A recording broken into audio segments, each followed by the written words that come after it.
Centurion activated. Yo!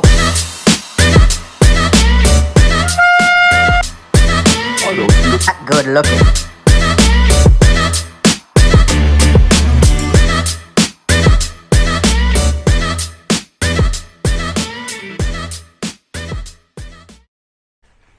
Hello and welcome to a special episode of Parts Cannon Garage Ask an Outboard. Today I have with me Cylonface. Welcome, Cylonface. What is your command? It's nice to see you too. I'd like to start by recognizing that Cylonface is 75 years old this year. A 1948 Scott-Atwater 480, 3.6 horsepower. How's it feel to be 75? At least I'm not fat like you. So I have a few questions submitted by some of our viewers. So your goal is to enslave or destroy the human race, the entire human race. You know, how's that going? The jerk store called. They're running out of you. It seems to me that even though Cylons are the most advanced computers imaginable, you really seem to struggle with those lasers. I mean, you can't hit the broadside of a barn. You're nearly as bad as the stormtroopers in Star Wars. What's the deal? I find you annoying. Interesting. How many of you are there? Blue. I've never seen a blue Cylon. I mean, don't get angry. It's fine. By your command. Do you remember that time in the new series when Adama tricked you guys and then attacked the resurrection ship with 2 battle stars and blew it up? Do you remember that? Yes. That was awesome. Rearm and refuel immediately. Do you ever wish you were more friendly? Like, for example, Johnny Five from Short Circuit? And then people would, like you more? I hate you. See that the humans remain entertained until the end. Okay. Wonderful. Well, I'd like to thank Cylonface for joining us today. Screw you. And I wish you the best of luck in the future. And now we'll take you apart and try to fix you. Thanks for coming. I am totally hacking this YouTube channel. Welcome back, folks. I'm Jay, and this is Parts Cannon Garage. And we have a very special outboard to go through with you today. This is a 1948 Scott-Atwater 480, 3.6 horsepower. This motor is 75 years old. And this is the motor I've been most dreading, but also really looking forward to see how this is put together. So without further ado, we're just going to jump into this thing today. So let me grab the camera and we'll start our inspection. Okay, let's get in here. So this is going to be very different from all the other outboards we looked at. On the front, we have a throttle that just slides back and forth in this channel. Below that, we have a button over here, which is choke. And then these 2 knobs, I assume, are carb adjustments. The older outboards seem to have a low and a high speed fuel mixture knob on them, so I'm guessing that's what those are, but I really don't know. Moving on to this tiller handle, which is actually factory. It looks like, someone made it out of some old plumbing, but that's what it's supposed to look like. This doesn't rev, the throttle is up here, so this is really just to steer.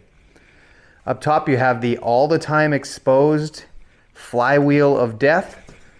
This is going to be spinning as the engine's running, and that's just how it is. There were no guardrails back in 1948. This has an onboard fuel tank. This whole thing is a fuel tank, this whole top, and here's how you fill it.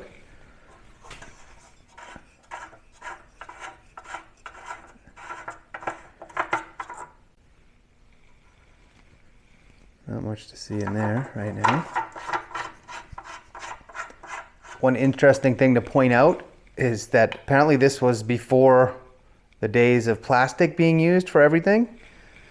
Or maybe marine plastics weren't, up to the challenge yet, I don't know.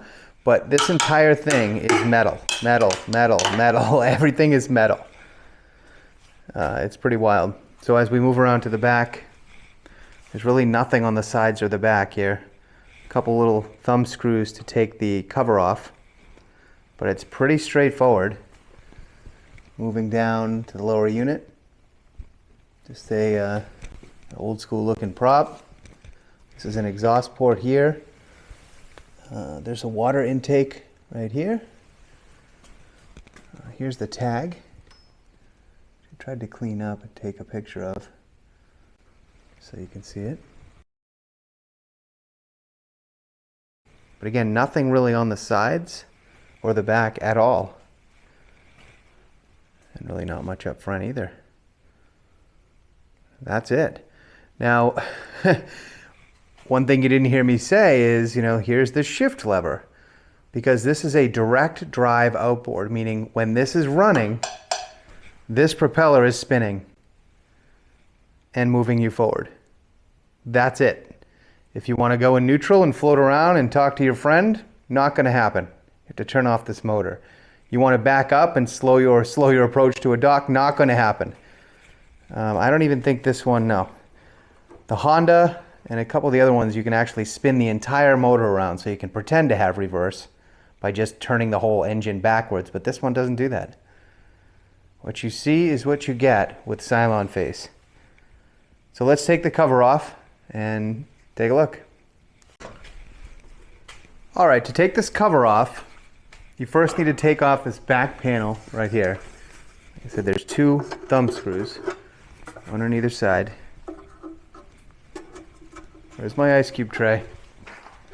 Don't leave home without it. Okay, so now that those are out, we should be able to just slide this piece back. And there's certainly some nests and looks like an acorn fell out of there. But this is the first piece. If you look in here, I don't know if we have the right angle for you or not. Let's lower this, just in case someone has one of these and they actually want to take it apart. It's not the most straightforward thing. So there's a screw right here. I don't know if you can see that, but there's one on either side. So we're going to take that screw out, and that will allow us to take the front cover off.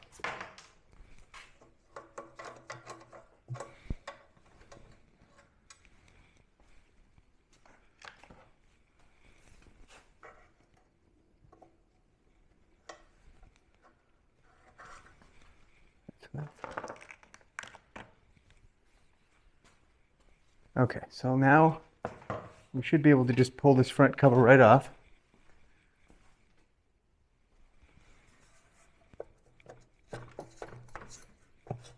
There we go.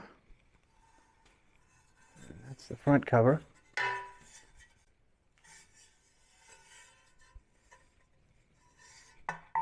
Metal, nice.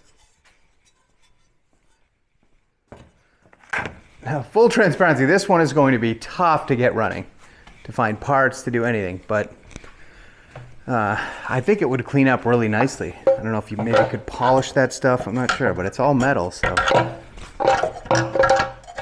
I think this just lifts off. Oh, there's one bolt on this side, the other side is missing. And here's the fuel tank. Well, that's not good. I don't know if you can hear this.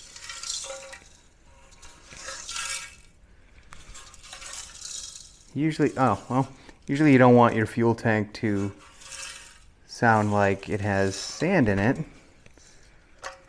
But I have actually put sand in a gas tank before to clean it. So maybe someone was trying that. Let's hope. The big problem we're going to have is this gigantic hole in the bottom of the fuel tank. I'm sure there's a fuel filter and a gasket and all kinds of things that go on there that we don't have. So there's the hole. And when this tank is on top here, that hole lines up. There's some linkage in a filter, and then this is the gas line, which is also metal gas line. It almost looks like a brake line from a car. This metal gas line, which does look copper, goes over and into the carb. All right, now that all the cover pieces are off, here we go. It's pretty cool looking, really. It's very simple, all stripped down. So it's a single cylinder. Try my flashlight if this helps at all. So it's a single cylinder. There's no plug wire. Here's the plug wire. So the plug itself is missing. Interesting. I wonder if they threaded that on. So anyway, we do have a plug wire. It would go onto a plug. A normal plug has a bigger piece on the end. Do I have one around here? Well, we'll try one later, but oh, the plug is hand tight.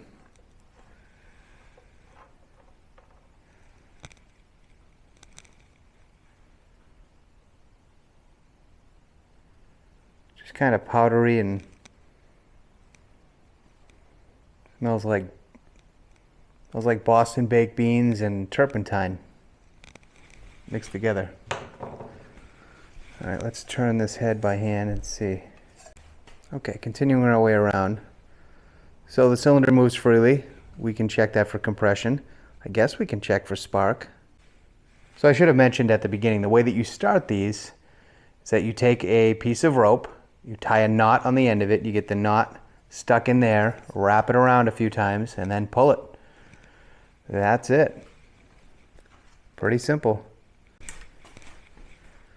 You know, this knob here almost feels like a fuel shutoff.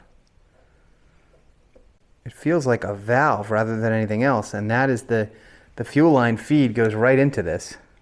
I bet this is the fuel cutoff, which is also pretty cool. We'll have to test that out by hooking fuel up to that line and just trying it.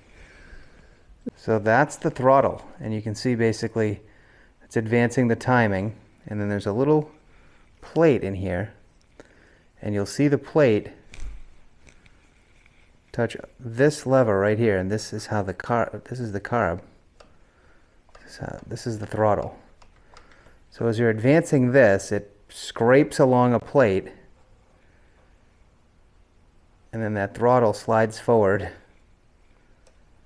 You'll see it go back. Maybe you'll see it better from this angle, I think. Let's get it in the light. So you can probably see the linkage better from this angle. Pay attention to right here. This is the throttle. So right now I'm backing off on the throttle, and you can see the carb goes more to a relaxed state. This would be full throttle. So that's it. I mean, there's not much to go wrong with these. I mean, this is a really cool motor. Famous last words. I mean, there's not much to go wrong with these, but the typical things will go wrong, right? This carb is going to be all gummed up probably. And am I going to be able to find a gasket kit or a replacement carb for this? Ooh, that's tricky. You know, if the electrical components under here that are going to generate a spark for us, you know, if the coil's bad or something, I mean, I don't know. I'll have to start hitting the forums and everything else. But the folks that work on these are not necessarily posting videos on the internet, so it's really hard to get any information on this. But it's a really cool piece of American history, and it's a cool motor. All right, I wasn't recording because it didn't seem that interesting, but I just went through with this brush and cleaned off a bunch of spider webs and dead bugs. Seemed easier than getting it wet. Okay, on to step 2. Let's put this back together and give it a quick wash.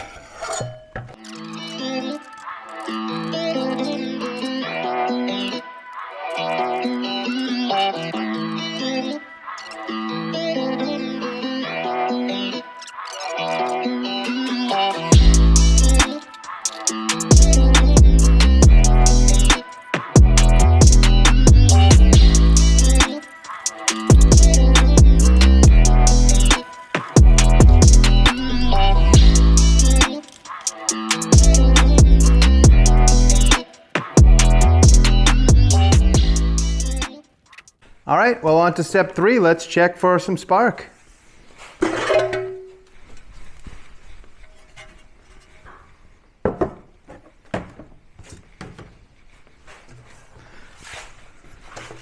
Cleaned up really well. You should see the brown sludge that's in this basin.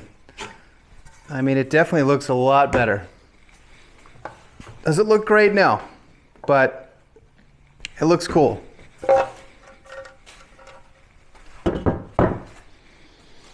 Okay. Well, I think we'll get a new plug because this one looks like a piece of junk and we just got a bunch of new plugs in. So this is a Champion J6J and the ones I ordered are Champion J4C. I don't really know what the difference is, but let's take a look anyway.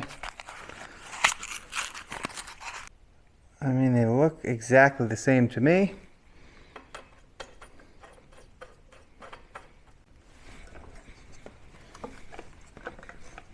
Nothing weird's happening. Okay, so we'll use that.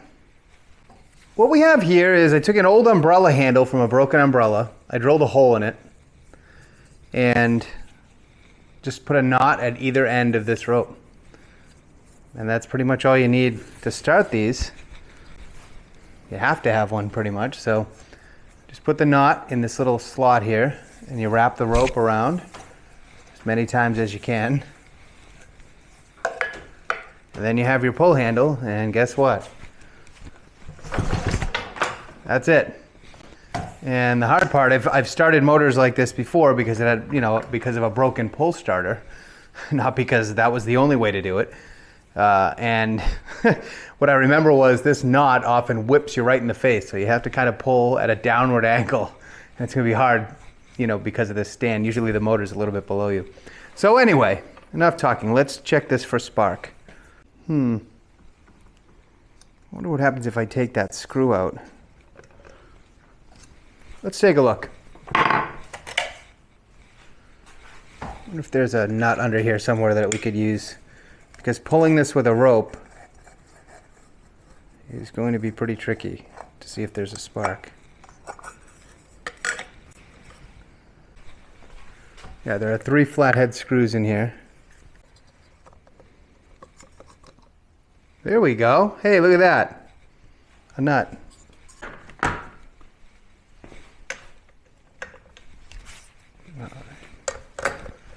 Beautiful. Let's see.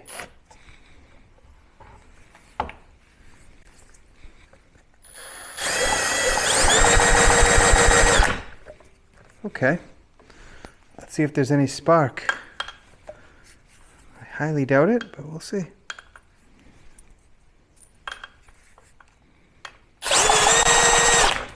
There's absolutely perfect spark.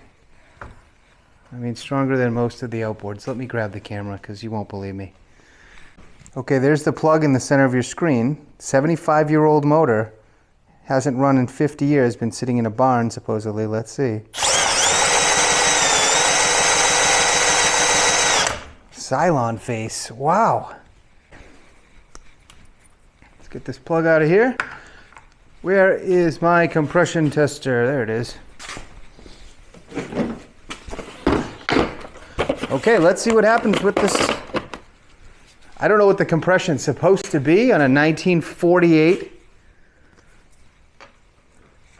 outboard.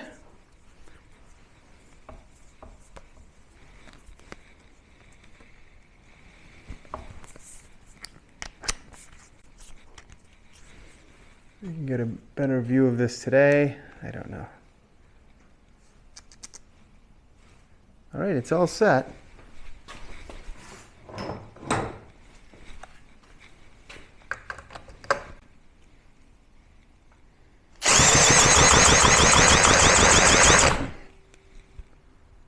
$57. Let's try it again. 57. Wow. Some oil and some heat and maybe the ring's loosening up a little. That sounds pretty good to me. Huh. Well, now what do we do?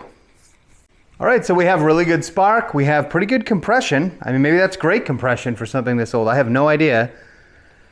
I mean, it's very tempting. There's this fuel line right here. If we just hook our bottle up to this and try to spray some fuel in the carb and see what happens.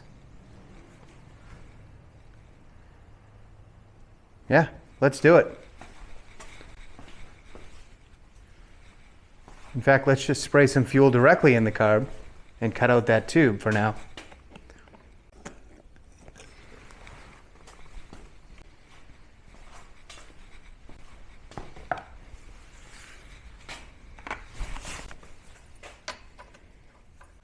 I sprayed some two-stroke and gas mixture directly into the carb. We have our brand new plug in here, which looks like the old plug, different number. Probably should tighten that a little bit better than hand tight, but just a little bit. Okay, let's give it a shot.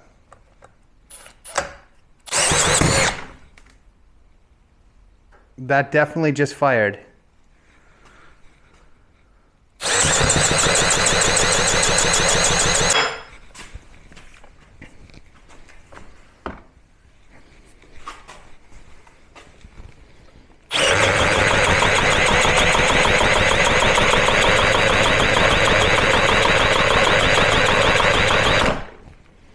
All right, let's see if we lost our spark.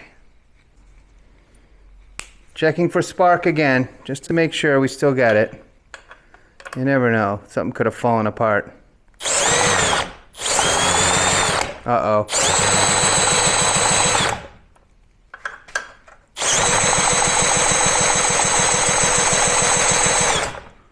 We have no spark now. Well, I think it's time to take the flywheel off. So let's do it.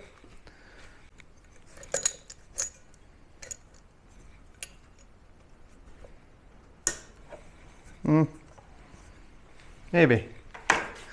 Give it a try. Yeah, came right off. No problem. Okay, let's see what we got under here. I'm gonna have to go get the fancy puller. Well, it's a new day in Parts Canning Garage. We left off last night when I took the bolt off the flywheel here and we were going to try to figure out how to pull the flywheel off.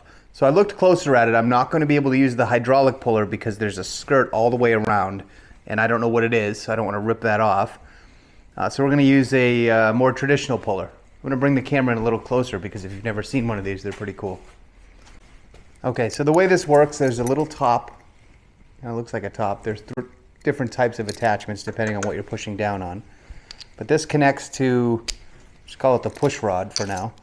The push rod goes through this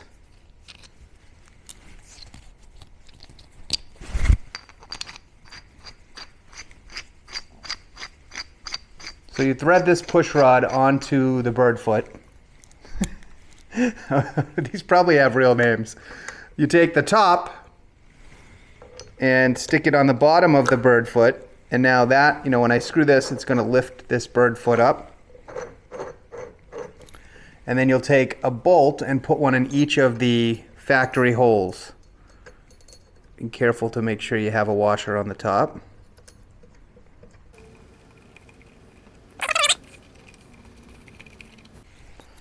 So you're probably, if you're mechanically inclined, you're probably getting the idea here. Okay, so these are secure, and now the only thing left to do is to crank this one down, and that's going to push down on this center bolt, or more appropriately pull up on the outside, and hopefully it pops off. We're going to just put a little pressure on it, and then we're going to tap it with a hammer.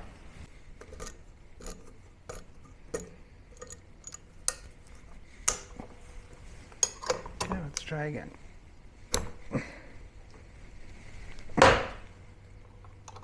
Okay, I heard a little crack. Let's see.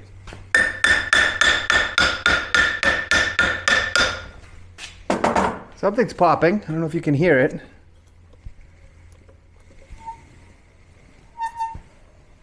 I think we got it.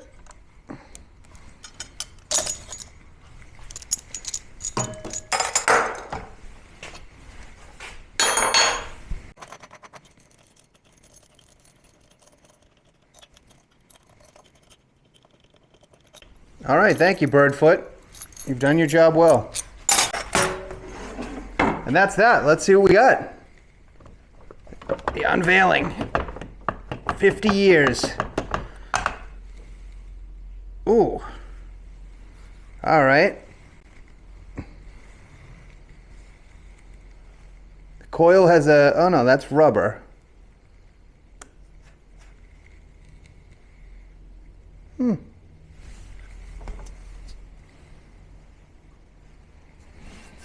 Believe it or not, this flywheel says on the top, I have to bring it over to some other light. Sorry for going out of the frame. Made by the Weco Electric Company, Springfield, Massachusetts. What do you know? So at this point, we're going to wrap up this episode, call this part 1 of Cylonface. The reason is I've been filming for another 4 hours or so today, or working on Cylonface, and it's been an absolute roller coaster. I was trying to get it all into one video, but the video would be too long. There's been tremendous highs, huge disappointments today, and an amazing outcome, I think.